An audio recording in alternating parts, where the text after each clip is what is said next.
Dans l'Ancien Testament, l'onction, c'était un acte de consécration d'un prêtre ou d'un roi, parfois d'un prophète, à ses fonctions.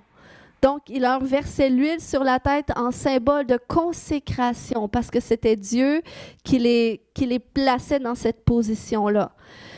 Ensuite de ça, Jésus-Christ, qui est le oint par excellence, il a réuni les fonctions de prêtre, de roi et de prophète pour ensuite transmettre son onction aux croyants qui viendraient après lui, vous et moi, au travers son Esprit Saint. Donc, c'est ce qui s'est passé le jour de la Pentecôte qui est mentionné dans Acte 2. Donc, l'onction du Saint-Esprit fait aussi référence à la présence et à la puissance du Saint-Esprit qui se manifeste dans la vie des croyants. Donc, c'est pour qui l'onction? C'est pour... Yes, il y en a qui ont compris ici. C'est pour ceux qui sont unis à Christ. Donc, peux-tu dire à ton voisin, c'est pour toi? 2 Corinthiens, au chapitre 1, verset 21, nous dit que c'est Dieu, en effet, qui nous a fermement unis avec vous à Christ et qui nous a consacrés à lui par son onction. Donc, Dieu consacre par son onction ceux qui sont unis à Christ. Dieu nous oint dans quel but? Donc, pour nous consacrer à lui, pour nous dédier à lui. Puis, qu'est-ce qui est intéressant, c'est que l'onction du Saint-Esprit est là aussi pour nous révéler Dieu. Puis, cette révélation va nous pousser vers la consécration si, bien sûr, on laisse le Saint-Esprit faire son œuvre dans notre vie. Parce que 1 Jean 2, 27 va nous dire que l'Esprit dont vous avez été oint par le Christ demeure en vous. Vous n'avez donc pas besoin que l'on vous instruise, car cet esprit dont vous avez été oint vous enseigne tout. Donc, ça ne veut pas dire qu'on n'a pas besoin d'être enseigné, qu'on n'a pas besoin de gens qui vont nous conduire, parce que pour grandir et pour être affermi dans la foi, on a besoin aussi de la diversité des dons que le Saint-Esprit distribue aux croyants, dont le don d'enseigner, le don d'encourager et tous les 9 dons qui sont présentés dans la parole de Dieu. Donc, on a besoin les uns des autres pour grandir et pour être affermis. Par contre, lorsqu'on donne notre vie à Jésus, le Saint-Esprit va venir à l'intérieur de nous pour nous faire naître de nouveau et cet esprit, le Saint-Esprit, va nous enseigner toutes choses. Il va inscrire les lois de Dieu au-dedans de nous, ce qui fait en sorte qu'on n'a pas besoin de taper les gens sur la tête avec la Bible, dire « vas-tu comprendre ?» Il faut laisser le Saint-Esprit faire son œuvre à l'intérieur d'eux et leur révéler en son temps les principes qui régissent sa parole. Donc ça, c'est l'œuvre qu'il fait en nous. Il nous instruit, il nous enseigne par son onction. Ensuite, il nous rend capables d'être des témoins de lui. Acte 1:8 nous dit, « Vous recevrez une puissance, le Saint-Esprit survenant sur vous et vous serez mes témoins. » Dis avec moi, « témoins » à Jérusalem, dans toute la Judée, dans la Samarie et jusqu'aux extrémités de la terre. Donc, quand il dit, vous recevrez une puissance, la puissance du Saint-Esprit, ça représente l'onction du Saint-Esprit qui nous rend capables d'opérer les mêmes miracles que Jésus a fait, qui nous rend capables d'apporter la guérison, d'apporter la délivrance par la main de Dieu qui vient sur nous au travers son onction. Donc, l'onction du Saint-Esprit, c'est un symbole de la présence de Dieu dans la vie de ceux qui le suivent et qui le cherchent. Et cette onction est là pour transformer la vie du croyant et pour lui permettre d'opérer dans la puissance de Dieu. Qui veut voir des miracles? Qui veut opérer dans la puissance de Dieu? Amen? On devrait tous lever la main. Donc, pourquoi désirer l'onction? Parce que c'est un don gratuit de Dieu. Donc, c'est un don gratuit qui nous permet d'expérimenter la puissance de Dieu et de vivre au-delà de nos limites humaines. Ensuite, c'est une source de puissance et de guérison, l'onction. La Bible nous dit dans Actes 10, 38 que Dieu a oint du Saint-Esprit et de force Jésus de Nazareth, qui allait de lieu en lieu, en guérissant tous ceux qui étaient sous l'empire du diable. Donc, c'est ce que fait l'onction. Le ministère de l'onction, c'est apporter la guérison, manifester la puissance de Dieu. Ensuite, l'onction nous permet de faire une distinction entre le naturel et le surnaturel. C'est comme ça nous permet de dépasser les limites humaines pour vivre le surnaturel de Dieu. Amen. Alors, je vais vous partager quelques facteurs qui développent l'onction, parce que le message aujourd'hui, c'est la nécessité de l'onction. On a besoin, en tant que croyants, de l'onction du Saint-Esprit, parce que ça représente la vie de Dieu. Puis, si on veut accomplir les œuvres que Dieu a préparées d'avance pour nous, eh bien, on a besoin d'être revêtus de sa puissance. Sinon, on peut faire un bon bout de temps par nos propres forces, jusqu'à temps que la balloune elle dégonfle, OK? Et c'est pas ça qu'on veut. Donc, quelques facteurs, on a la prière et la recherche de Dieu. Donc, de prier régulièrement, ça nous aide à rester en communion avec le Saint-Esprit. C'est important. Et quand on prie, on peut demander au Saint-Esprit, il nous remplit déjà, il est déjà en nous, mais on peut dire « Vivifie-moi, augmente ton onction sur ma vie pour que je sois davantage consacré, pour que je sois un témoin efficace. » C'est le genre de prière qu'on peut faire à Dieu. Ensuite, l'humilité et la confession des péchés. Proverbe 15, 33 nous dit que l'humilité précède la gloire. Et dans le livre de Pierre, ça va nous dire aussi que Dieu accorde sa grâce à ceux qui sont humbles. Donc, son onction, c'est un don de Dieu, c'est la grâce de Dieu qui se manifeste dans notre vie. Donc, lorsqu'on est à cet endroit de reconnaître nos fautes, nos erreurs, nos torts, et qu'on demande pardon à Dieu, eh bien, ça permet que le Saint-Esprit puisse bien habiter à l'intérieur de nous, parce qu'on peut l'attrister, la Bible nous dit. Mais si on endurcit nos cœurs, puis on ne prend pas conscience des choses qu'on fait, des fois par honte ou des fois parce que tu es juste tanné de tout le temps te repentir, eh bien, ça empêche le Saint-Esprit de prendre la place à l'intérieur de toi. Il y a quelqu'un qui me disait à un moment donné, « Ah, j'aime pas ça, aller trop dans les profondeurs avec Dieu, puis commencer à le questionner, parce qu'elle dit, on dirait que quand je connecte cœur à cœur avec Dieu, je fais que pleurer. Et là, c'est les pleurs, et là, je me repens toujours pour la même chose. » J'ai dit, c'est correct. C'est parce que tu as ça à vivre. Le Seigneur, il y a un nettoyage à faire à quelque part, puis en continuant de le faire, il faut que tu vives tes émotions qui sont là. Puis à force de persévérer, le Seigneur va t'aider à surmonter qu'est-ce que tu traverses, et tu vas vivre des temps qui vont venir qui être différents avec Dieu. Donc, on a besoin de cette connexion cœur à cœur, et même si on a l'impression que c'est tout le temps pareil, puis que le Seigneur, il veut nous visiter puis faire quelque chose de profond en nous. Ensuite, une vie d'obéissance et de foi. Donc, de vivre selon les principes de Dieu en ayant confiance en son plan et en ses promesses. Ça favorise l'onction sur notre vie. On a vu, par exemple, l'exemple de David. Sa consécration à Dieu a attiré l'onction. Donc, Dieu l'a choisi pour être le roi parce que c'était un homme qui cherchait Dieu. C'était un homme qui avait foi en Dieu et qui était sincère. Tandis que la désobéissance de Saül a fait se retirer l'onction.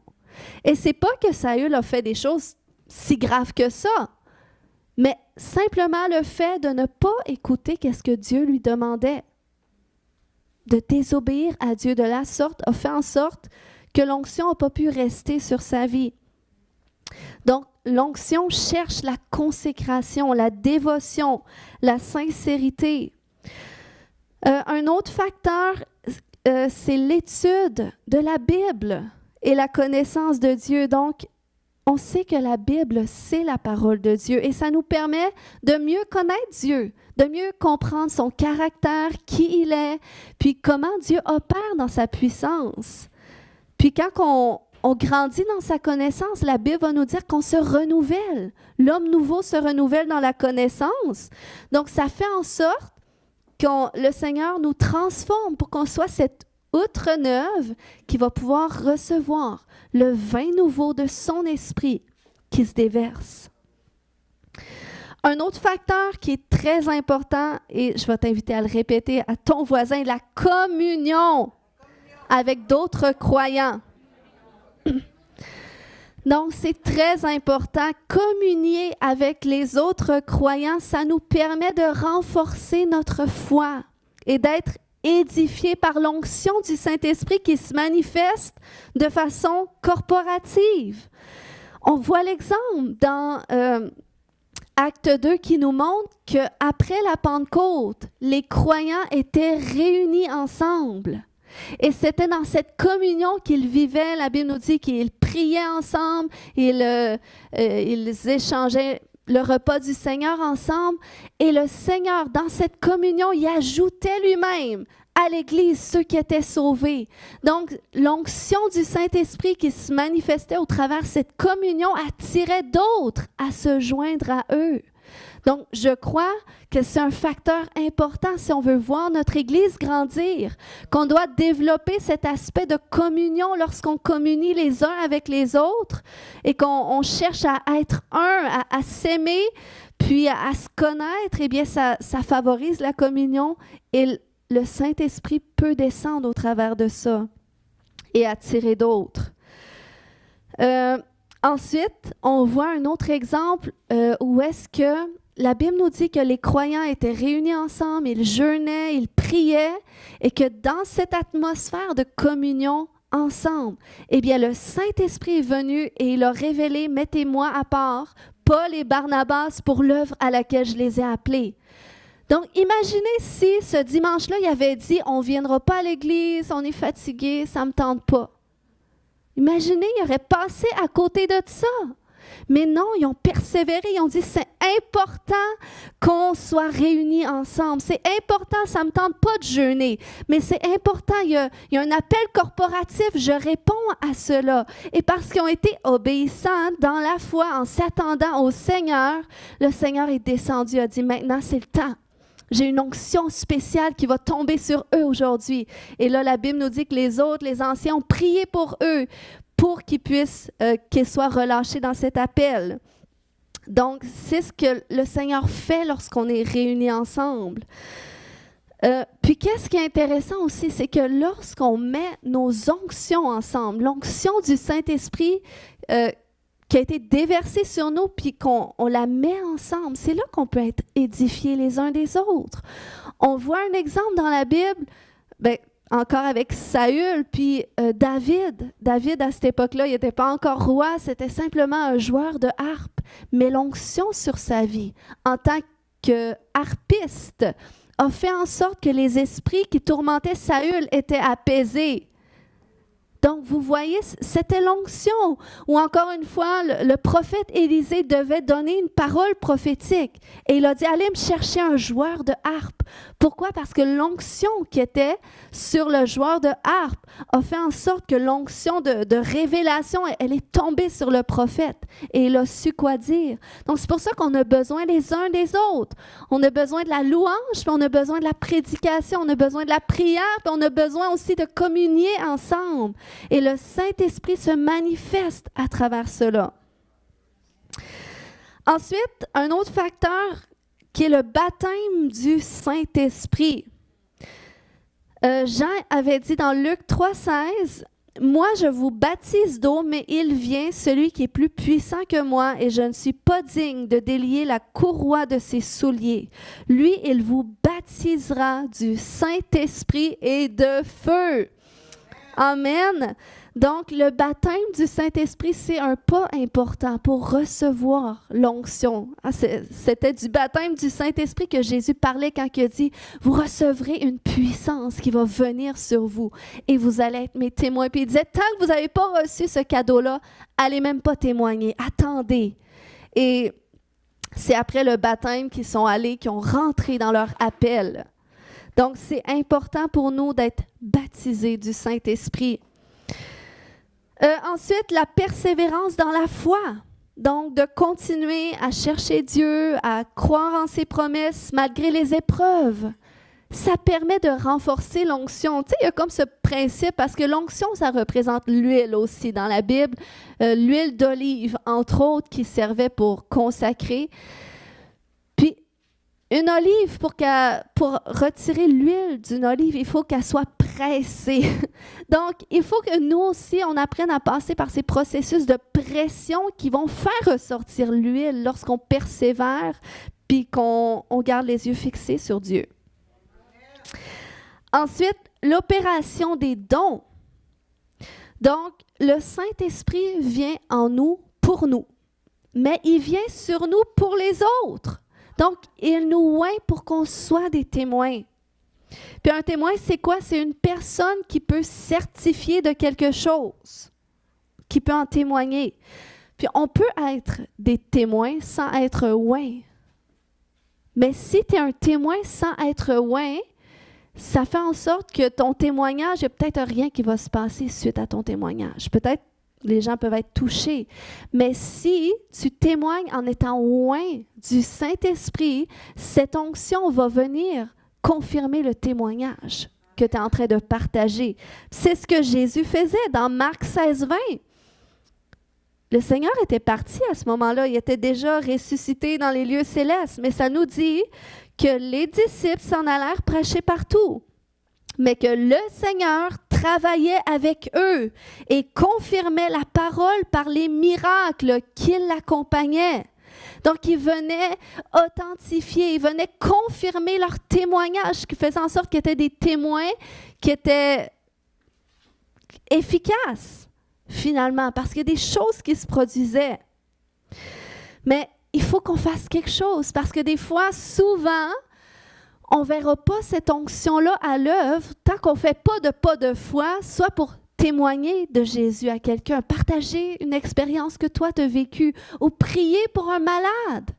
Tu ne verras pas la personne être touchée par la puissance du Saint-Esprit sans que tu lui proposes la prière et même que tu mettes la main.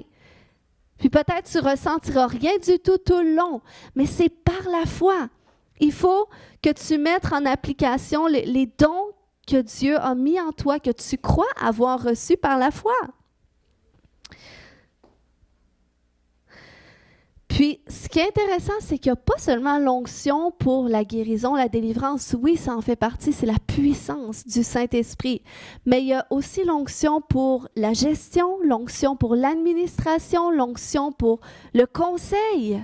Donc, c'est pour ça que quand tu réalises cette puissance-là qui est en toi, qui est sur toi, et que même quand tu es au travail, même quand tu es devant une situation où est-ce qu'il y a un problème, cette onction-là peut faire en sorte que tu as une réponse à la situation. Donc, c'est comme ça que le Saint-Esprit veut se manifester et qui fait de nous des témoignages, des témoins efficaces. Parce que c'est comme ça que les gens peuvent dire « Wow, cette personne-là, elle a une façon excellente de faire son travail ou de gérer qu'est-ce qu'elle doit gérer, les dossiers. Wow, c'est extraordinaire! » Eh bien, ça, c'est l'onction du Saint-Esprit en opération.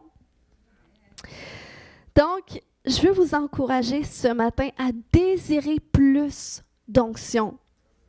On voit que les disciples, à un moment donné, ils ont prié pour plus. Ils étaient persécutés, ils avaient déjà été remplis du Saint-Esprit, mais là, ils vivaient des tensions, ils étaient persécutés, et là, ils commencent à prier, Seigneur, encore une fois, ensemble, corporativement. Ils disent, Seigneur, donne à tes serviteurs l'assurance ou la force d'annoncer ta parole avec une pleine assurance, afin qu'en ton nom, il y ait beaucoup de miracles. Donc, il dit, malgré ça, Seigneur, donne à tes serviteurs. Puis la Bible va nous dire dans Actes 4, 31 que quand ils eurent prié, le lieu où ils étaient assemblés trembla et ils furent tous remplis du Saint-Esprit et ils annonçaient la parole de Dieu avec assurance. Donc, croyez-vous que nous-mêmes, quand on fait ces prières-là, que quand on est à l'Église, est-ce que Dieu répond? Si on fait ces prières-là, mais que tu es en train de penser à ton dîner, attends-toi pas à recevoir nécessairement. Donc, on doit être attentif. On doit chercher Dieu de tout notre cœur, puis apprendre à séparer notre pensée. OK, là, c'est le temps que je sois à l'Église. Seigneur, qu'est-ce que tu veux faire? Qu'est-ce que tu veux déverser sur ma vie aujourd'hui? OK, je me concentre sur toi. Et après ça, tu peux recevoir. Amen. Donc, Dieu nous donne une portion de son onction, mais cette onction augmente avec notre recherche de Dieu, notre consécration qui va favoriser notre capacité à l'emmagasiner et à l'administrer. Donc, qu'est-ce que je veux dire par là, par emmagasiner et administrer l'onction? On voit un exemple avec le prophète Élisée dans la Bible. Un jour, il y a une veuve qui vient vers lui et qui avait une dette à payer, puis qu'elle ne savait pas quoi faire. Et là, il lui dit, va chez toi, va chercher autant de pots que tu peux, referme la porte sur toi, puis prends le peu d'huile que tu dis que tu as et commence à déverser dans les pots. Puis, la Bible va nous dire que autant de pots qu'il y avait, autant que l'huile se déversait. Pourtant, on avait juste un peu, mais Dieu l'a multiplié. Et dès qu'il n'y avait plus de pots, l'huile s'est arrêtée. Mais ça nous parle aussi que plus que notre consécration à Dieu, elle est grande, plus que la disposition de notre cœur, elle est grande à recevoir de lui, plus qu'il va déverser. Amen. Donc, c'est pour ça qu'on doit chercher plus. Tandis que si tu ne cherches pas plus, le Seigneur va te donner selon ce que tu recherches. Mais si tu ne cherches pas plus, ça va être limité. Qu'est-ce que Dieu déverse sur ta vie? On voit cette limite-là imagée avec la parabole des 10 vierges. La Bible nous montre qu'il y avait 10 vierges qui étaient sages et d'autres qui étaient folles ou qui étaient insensées. Puis, dans cette parabole-là, en fait, ça va nous expliquer que les vierges folles sont venues qu'à manquer d'huile. Pourquoi? C'est parce qu'elles se sont assises sur la quantité qu'elles avaient. Elles ont dit, on a de l'huile, c'est suffisant. Elles ne se sont pas posées de questions. Elles n'ont pas cherché à aller en prendre plus, à aller emmagasiner plus. Puis à un point qu'elles se sont fiées à l'huile que les autres avaient emmagasiné, les 5 autres. Mais avec Dieu, ça ne marche pas comme ça. Parce que tu ne peux pas aller puiser dans qu'est-ce que les autres ont payé pour recevoir de Dieu. Tu ne peux pas aller puiser l'huile que les autres ont payé de leur propre consécration. Peut-être que pour un certain temps, le Seigneur va faire en sorte que tu peux opérer sous l'onction d'une personne qui place à tes côtés. Et que tu vas dire, « Wow, je vois Dieu à l'œuvre » ou « Ah, quand j'adore le Seigneur, l'onction coule. » Mais le Seigneur sait si dans ta vie secrète, tu es vraiment consacré. Si tu payes vraiment le prix pour aller chercher cette huile-là, puis le Seigneur, il nous donne notre propre volonté. Mais il donne aussi un temps de grâce. Il va dire, OK, c'est correct, tu es encore petit, tu peux encore prendre du lait. Mais le bébé qui est rendu à 6 ans puis qui continue au lait, il va tomber en faiblesse. À un moment donné, il ne pourra pas continuer. Donc, si toi, tu ne prends pas en charge ta propre consécration de dire, ben moi, il faut aussi que j'aille payer, il faut aussi que j'aille emmagasiner plus pour que je sois capable de déverser plus. Puis, je vous dis, le Seigneur il voit le prix que tu payes dans le secret. Et tu peux prier à Dieu, Seigneur, rends-moi plus consacré. J'ai déjà fait ces prières-là à Dieu. Seigneur, rends-moi plus assoiffé pour toi. Seigneur, je ne ressens pas de feu, rends-moi plus enflammé. Donne-moi envie de prier parce que ça ne me tente pas de prier puis je ne ressens pas de désir de prier. Donne-moi le goût de prier. Puis le Seigneur va le faire. Parce que sinon, si tu fais le service pour Dieu, tu peux être enflammé, tu peux apporter un certain feu. Mais la Bible nous dit que la dernière fois que quelqu'un qui a apporté un feu étranger, ça l'a consumé.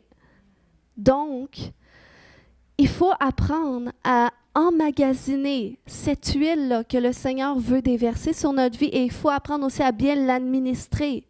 De la même façon que Saül, il a reçu l'onction. L'onction était sur sa vie, mais cette onction-là a fini par le détruire parce qu'il n'a pas su l'emmagasiner par l'obéissance. Il n'a pas su l'administrer aussi par l'obéissance. Donc, c'est pour ça que quand on fait le ministère pour Dieu, c'est beau de dire, Seigneur, je vais être utilisé de toi. Mais est-ce que tu es prêt à payer le prix que ça coûte d'être un instrument entre les mains de Dieu? Parce qu'un prophète qui est loin pour prophétiser, mais qui n'est pas consacré à Dieu, ce qui était de la prophétie hier peut être de la divination demain. Il y a un danger.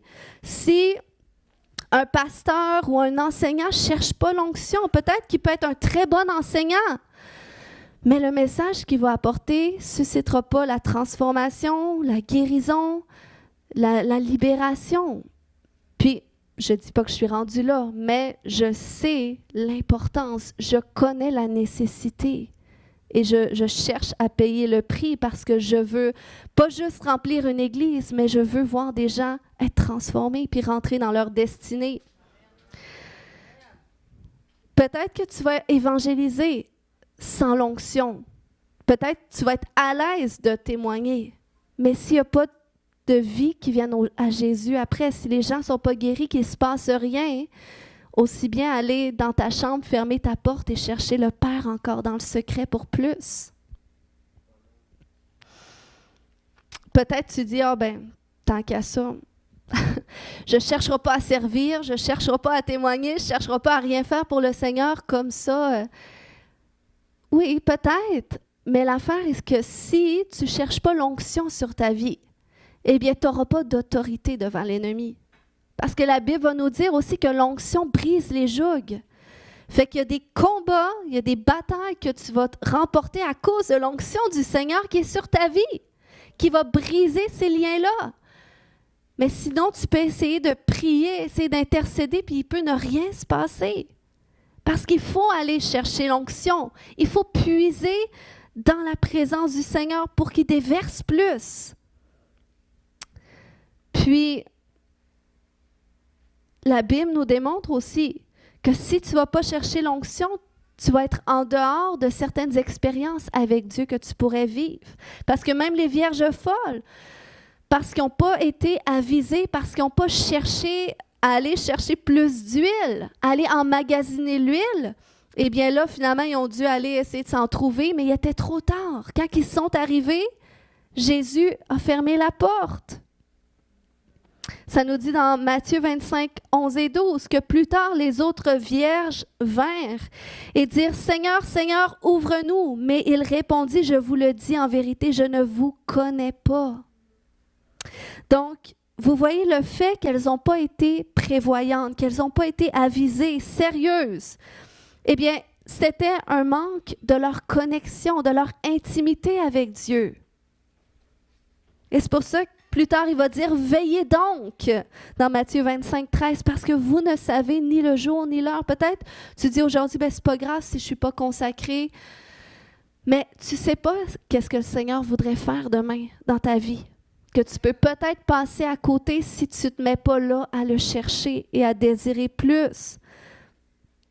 Parce que peut-être qu'aussi, durant un moment, tu vas être béni à ne pas chercher le Seigneur parce que tu peux t'appuyer sur la vie de prière de ton compagnon, que lui paye le prix dans sa consécration à Dieu. Et peut-être que le Seigneur te fait grâce que tu es couvert par ses prières. Jusqu'au jour où est-ce que le Seigneur va dire « OK, maintenant c'est le temps que tu grandisses un peu. Sors un peu de cette couverture-là. Et là, tu vas être soumis à toutes sortes d'attaques, d'inconfort, mais il faut que tu apprennes. Le Seigneur veut que tu apprennes toi aussi à aller puiser cette force-là en lui, cette huile-là qui va te permettre de vaincre tes difficultés et de grandir. Amen. Donc, c'est notre responsabilité.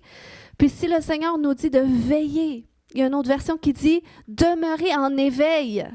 OK? Dans le fond, c'est notre responsabilité d'être attentif à ça. Est-ce que je cherche le Seigneur? Est-ce que je cherche plus de lui? Est-ce que je cherche vraiment à le connaître et connaître qu'est-ce qu'il demande de moi? Est-ce que je cherche à recevoir le plus qu'il a pour ma vie? Parce que tu ne sais pas qu'est-ce que le Seigneur peut faire demain puis que tu peux passer à côté parce que tu n'étais pas avisé. Si tu veux que tes prières soient efficaces, qui veut que ces prières, il y a des choses qui se passent après ces prières? Eh bien, il faut que tu développes l'onction pour la prière. Ça se développe. Moi, je me souviens, un jour, j'ai commencé à entendre des gens prier. Et là, je disais, il me semble, ça, c'est pas comme je prie. Tu les entends prier, c'est comme l'atmosphère change. Tu sens l'autorité, puis il y a des choses qui se passent, il y a des situations qui sont renversées par leur prière. Et j'ai commencé à dire, moi aussi je veux ça. Moi aussi je veux que quand je prie, il y a des choses qui se passent. Fait que qu'est-ce que j'ai fait? C'est que j'ai commencé à aller dans la présence du Seigneur. J'ai commencé à aller chercher le Seigneur pour que cette huile-là pour la prière, cette onction-là vienne qu'à venir. Parce que ça ne me tentait pas de juste prier comme ça, puis qu'il ne se passe rien. Mais je voulais que ma vie de prière porte fruit. Puis, je me souviens d'une époque où est-ce que, entre autres, quand j'ai eu mon dernier garçon, c'est comme... C'était un deuxième bébé, puis là, je me sentais débordée. Et là, c'est comme si j'avais l'impression que j'avais pas beaucoup de temps pour prier, puis j'avais juste assez de temps pour prier pour moi. Puis c'est comme, à cette époque-là, j'avais pas le goût de prier pour les autres, parce que j'avais pas de temps, puis j'avais pas d'intérêt pour ça. Je suis honnête, mais là, à un moment donné, quand j'ai commencé à voir des gens prier, que wow, tu sais, il y a quelque chose dans leur vie de prière que moi aussi j'aimerais ça expérimenter, eh bien j'ai commencé à prendre plus de temps dans ma vie de prière. Puis à un moment donné, cette onction-là est venue qu'apparaître sur ma vie, puis à un point que c'est l'onction d'intercession qui est venue. Ce qui faisait en sorte que même j'avais plus envie de prier pour moi, mais j'avais seulement envie de prier pour les autres. Et en priant pour les autres, le Seigneur a commencé à faire des percées dans ma propre vie sur des sujets que je ne priais même plus. Et non seulement il a commencé à agir dans ma vie, mais dans la vie de d'autres, des personnes pour qui je priais aussi. Et ça, c'est ce que fait l'onction. L'onction brise les jougs. Elle brise les jougs dans notre vie, mais dans la vie des autres aussi. Et c'est pour ça qu'on doit rechercher cette onction-là dans la prière. Sinon, on va avoir une vie de prière plate. Puis qu'on n'est même pas sûr si notre prière a donné quelque chose. Mais quand tu pries, puis tu pries avec cette onction du Saint-Esprit qui est sur ta vie, ou est-ce que ton cœur est vraiment comme aligné avec ta prière, aligné avec le cœur de Dieu, puis Dieu déverse son cœur en même temps, puis c'est lui qui t'inspire, eh bien ça change toute la dynamique de prière. Amen. Donc, ça, c'est ce que produit l'onction. L'onction nous permet de dépasser nos limites humaines pour nous faire rentrer dans la dimension surnaturelle de Dieu. Puis le Seigneur veut nous donner son onction à travers tout ce qu'on peut vivre, puis à travers notre vie chrétienne. Sinon, on va avoir une vie chrétienne même qui va être plate. Ça ne nous tentera pas, mais si on cherche Dieu, on cherche à être rempli de lui, à être loin de lui, eh bien tout ce qu'on va faire, que ce soit tout ce qu'on va faire pour lui, que ce soit associé à l'Église, à cette communion avec les croyants, à évangéliser, on va être motivé parce qu'il va mettre son feu en nous.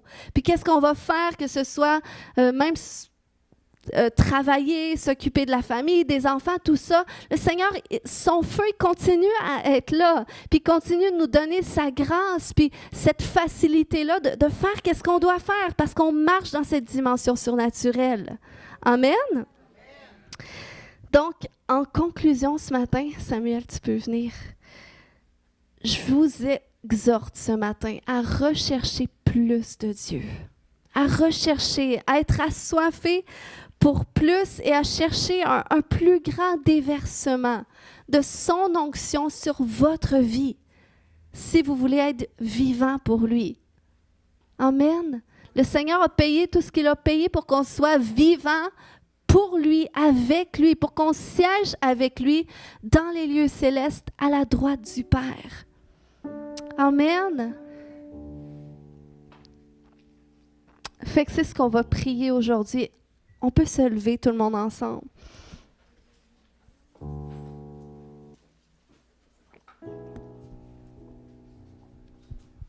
Kaya shoro komataya. Kaya shoyonto rekemaya shonto. Seigneur, je te remercie. Je te remercie, Seigneur, parce que tu veux déverser plus sur notre vie, Seigneur. Tu as plus pour nous, Seigneur. Tu as plus à nous faire expérimenter. Tu as plus à déverser. Tu veux nous faire croître encore plus. Aussi longtemps qu'on est vivant, aussi grand, Seigneur, que tu as encore des choses à déverser sur notre vie. Et Seigneur, on ne veut pas se limiter. On ne veut pas se satisfaire ou s'asseoir comme les vierges folles qui se sont assises sur la quantité qu'elles avaient. Et parce qu'elles n'ont pas cherché plus, elles t'ont manqué, Seigneur. Elles n'ont pas eu de place avec toi, Seigneur. Nous, on veut, Seigneur, avoir suffisamment d'huile pour pouvoir, Seigneur, suivre ton mouvement, pour pouvoir aller là où est-ce que tu vas, pour pouvoir faire qu'est-ce que tu fais. Et Seigneur, on se repent là où est-ce qu'on a pu s'asseoir sur qu'est-ce qu'on avait sans chercher plus, sans désirer plus. Kaya shorokomata. Kaya shoto. Est-ce qu'il y a des gens qui n'ont jamais tout donné leur vie à Jésus, qui diraient, moi j'aimerais ça, faire de Jésus mon Seigneur et mon Sauveur personnel? Si tu n'as jamais donné toute ta vie à Jésus, tu peux lever ta main. On va prier avec toi, que tu reçoives, parce que c'est le premier pas. C'est le premier pas si on veut recevoir l'Esprit Saint, c'est de se repentir de nos péchés et de confesser le Seigneur Jésus de notre bouche. On peut faire cette prière tout le monde ensemble, dire Seigneur Jésus, je me repens pour tous mes péchés. Je t'invite dans mon cœur. Je te donne toute ma vie. Fais-toi connaître à moi. Je t'accepte comme mon Seigneur et mon Sauveur. Amen. Alléluia. Ce matin, j'aimerais qu'avant qu'on prie pour chacun de vous, si il y a une barrière entre vous et le Saint-Esprit qui vous empêche d'être dans une communion plus profonde, j'aimerais ça que vous le questionniez ce matin. J'aimerais que tu demandes au Saint-Esprit, est-ce qu'il y a une barrière entre toi et moi? Oh mon Dieu, est-ce que tu veux me montrer s'il y a une barrière entre moi et le Saint-Esprit qui m'empêche de recevoir un plus grand déversement de sa part? Tu sais, des fois, cette barrière-là, ça peut être un mensonge. Donc, Seigneur, est-ce qu'il y a un mensonge ce matin qui s'élève comme une barrière entre tes enfants et le Saint-Esprit qui les empêche de recevoir plus? Tu sais, des fois, ce mensonge-là, ça peut être de croire que c'est pas nécessaire aujourd'hui d'être rempli du Saint-Esprit ou que les dons ont cessé. Des fois, vous avez été enseigné ça des fois. Puis ça peut être un mensonge qui est là. Demandez au Saint-Esprit, il va vous faire monter la réponse dans vos pensées. S'il y a une barrière qui vous empêche de recevoir plus de lui, un plus grand déversement. Peut-être qu'il y en a qui c'est, j'ai rien à témoigner. Le Seigneur veut faire de moi un témoignage ou un témoin, mais j'ai pas de grand témoignage avec lui. Fait que ça me donne quoi d'avoir plus? J'ai rien à dire. Et commence à demander au Seigneur de te révéler c'est quoi la vérité. Qu'est-ce que lui pense? Tu sais, Gédéon, lui, pensait qu'il n'y avait rien d'un guerrier. Hein? Fait que qu'est-ce que le Seigneur pense de toi, c'est peut-être différent de qu'est-ce que toi, tu penses de toi.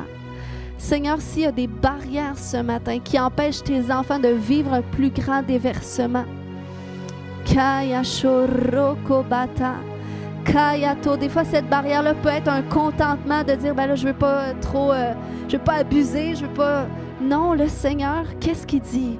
Qu'est-ce qu'il veut faire dans ta vie? Qu'est-ce qu'il veut déverser plus sur ta vie, mais qui l'empêche? Kaya shoroko mata. Kaya shokoto. Peut-être que tu as peur de plus te reconnaître si tu es trop rempli du Saint-Esprit. Mais encore une fois, c'est un mensonge. Qu'est-ce que Dieu en dit? Est-ce que Dieu veut faire de toi complètement une autre personne que même tu ne seras pas bien là-dedans? Non, le Seigneur, c'est lui qui t'a fait. Tel que tu es, tel qu'il t'a fait. Alléluia. Saint-Esprit, parle ce matin. Parle à tes enfants. S'il y a des barrières, viens les montrer. Et s'il y a des barrières, demande-lui c'est quoi la vérité. Qu'est-ce que lui pense? Et commence, quand tu as sa vérité, quand tu as le mensonge, la vérité, y en a-tu ce matin que ça leur parle ou qui peuvent entendre le Saint-Esprit? Levez la main. Comme ça, je sais. Amen. Fait que vous pouvez commencer à dire, Seigneur, je me repens. Et je renonce à ce mensonge. Et là, vous pouvez dire ce mensonge. Désormais, je m'aligne avec la vérité qui est que... Et là, déclare cette vérité. Kaya shoroko mata. Kaya shoreke bata. Kaya shoto. Si cette barrière-là, tu la vois plus devant tes yeux spirituels ce matin, laisse le Saint-Esprit venir te toucher. Laisse le Saint-Esprit venir t'immerger. Oh, alléluia. Viens, Saint-Esprit. Viens rencontrer tes enfants. Viens les remplir. Est-ce qu'il y a des gens qui ne prient pas en langue qui aimeraient ce matin recevoir le baptême du Saint-Esprit, la prière en langue? Levez la main si vous n'avez jamais reçu le Saint-Esprit. Tout le monde a reçu? Tout le monde prie en langue? OK. Si vous êtes dans ce lieu, je demanderai à l'équipe de prière de s'avancer. Si vous êtes dans ce lieu que vous aimeriez vivre un déversement frais du Saint-Esprit, le Seigneur sait parfaitement qu'est-ce que vous avez besoin, le plus que vous avez de besoin. Puis je vais juste demander à l'équipe de prière qui croit, qui s'associe à ce plus-là, qui puisse vous imposer les mains, puis on va mettre de l'huile ce matin, on va vous oindre ce matin. Donc, l'équipe de prière, vous pouvez déjà venir devant. Puis, tous ceux qui veulent plus, venez devant. Puis, on va prier avec vous. Kaya shoto yontore kemaya shokotodo. Kaya sho yontore kemamaya shoto. Alléluia. Alléluia. Kaya shoto. Vous pouvez, ceux qui veulent plus, venez devant. On va prier. Tu peux venir devant, Gérald.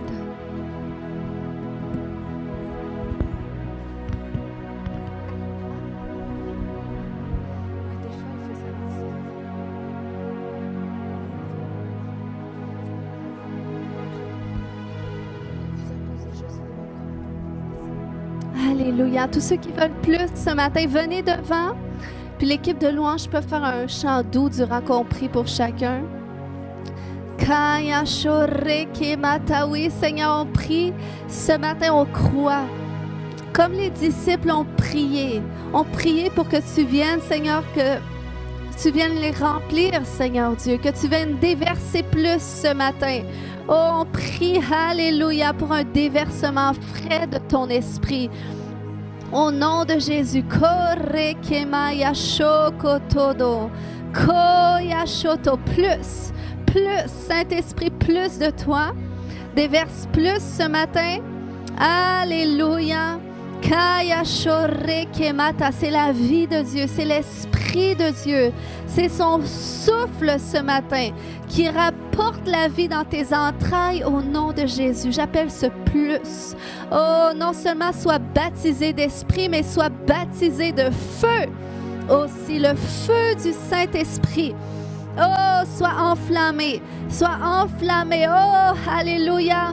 Alléluia, je décrète, tu vas être revêtu de la puissance d'en haut. Alléluia, et tu vas être un témoin efficace. Un témoin efficace. Alléluia, sa présence est là ce matin. Son feu est là. Alléluia, je sens sa présence ce matin. Reçois, associe-toi avec ce plus. Associe-toi avec ce plus, ce feu. Alléluia, sois embrasé, sois enflammé. Oh, je viens briser ces barrières de limitation, ces retenues. Au nom de Jésus, sois pleinement activé. Activé dans l'expression de tes dons, des dons que le Saint-Esprit a mis en toi. Oh, alléluia. Oh, plus de feu. Plus de feu. Oh, plus de feu, sois embrasé. Oh, sois rempli. Sois débordante de sa présence. Oh, à un point que même tes filles sont touchées par sa présence. Au nom de Jésus, même tes filles sont visitées par la présence de Dieu. L'onction du Saint-Esprit, oh, qui augmente sur ta vie. Au nom de Jésus, le Seigneur, il voit le travail de consécration, de pureté que tu as tellement cherché à faire à cause de tout ton parcours. Mais le Seigneur, oh, alléluia, il te conduit dans des longs processus de nettoyage, de purge, de purification. Mais le Seigneur reconnaît ta fidélité, puis ta persévérance, même quand tu voyais rien, même quand tu sentais rien, sauf tout ce qui est négatif. Mais le Seigneur a vu ton cœur, puis ça le réjouit grandement. C'est pour ça qu'il déverse plus dans ta vie, mais là, il ne faut pas que tu gardes pour toi. Il ne faut pas que tu gardes pour toi. Va par la foi. Va par la foi et être cette source de bénédiction. Amen. Alléluia.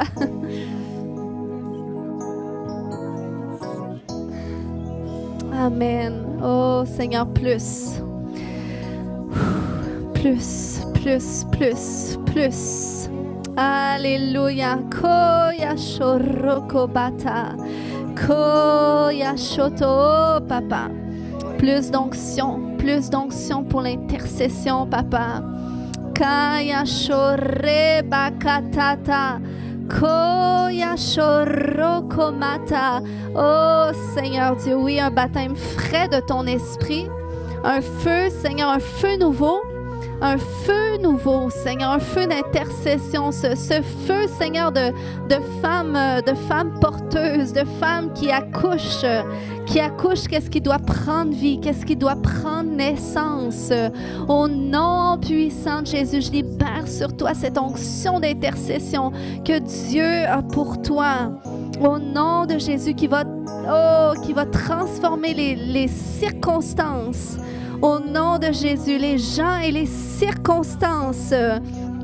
Alléluia, koya shorobata. Oh Seigneur, augmente ce fardeau associé à ton appel, Seigneur Dieu. Oh, ce fardeau, Seigneur, qui va brasser, Seigneur, à l'intérieur d'elle, Seigneur Dieu, mais qui va être à la fois doux et léger, mais qui va être lourd de ta présence, Seigneur Dieu. Oh, Papa, qu'elle va devoir absolument apporter ça dans la prière, Seigneur Dieu, pour que cette légèreté vienne, Seigneur, parce que tu vas continuer, Papa, de lui montrer comment, Seigneur, porter tes fardeaux, Seigneur, jusqu'à temps que c'est bon, Seigneur, que ce soit entre tes mains pleinement, Seigneur, mais tu l'as établi pour être une sentinelle, Seigneur Dieu. Alléluia, tu l'as établi pour être de celles qui voyaient au loin, Seigneur Dieu, et qui allaient transmettre, Papa, le rapport, qui allait transmettre dans la prière, Seigneur Dieu. Qu'est-ce qu'elle voit? Oh, alléluia, je déclare une clarté spirituelle, non seulement de voir les œuvres de l'ennemi, Seigneur Dieu, non seulement de voir les menaces, mais de voir, Seigneur, avec clarté, qu'est-ce que toi tu fais?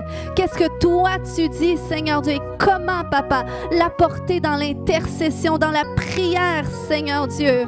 Au nom de Jésus, je libère ce feu et cette grâce d'intercession dans le nom de Jésus et ce don de révélation qui vient avec au nom de Jésus. Alléluia.